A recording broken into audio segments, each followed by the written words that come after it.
சிங்கத்தின் கெபியிலே என்னை போட்டு மரணம் தன் முடிவென்று எழுதினாலும், சிங்கத்தின் கெபியிலே என்னை போட்டு மரணம் தன் முடிவென்று எழுதினாலும், அவர் எழுதும் என் கதையை யார் வந்து தடுக்க கூடும்?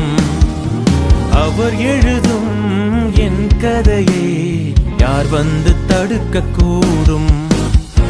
ஜாய்ரே ஜாய்ரே ஜாய்ரே ஜாய்ரே ஜாய்ரே ஜாய்ரே ஜாய்ரே ஜாய்ரே ஜாய்ரே ஜாய்ரே ஜாய்ரே ஜாய்ரே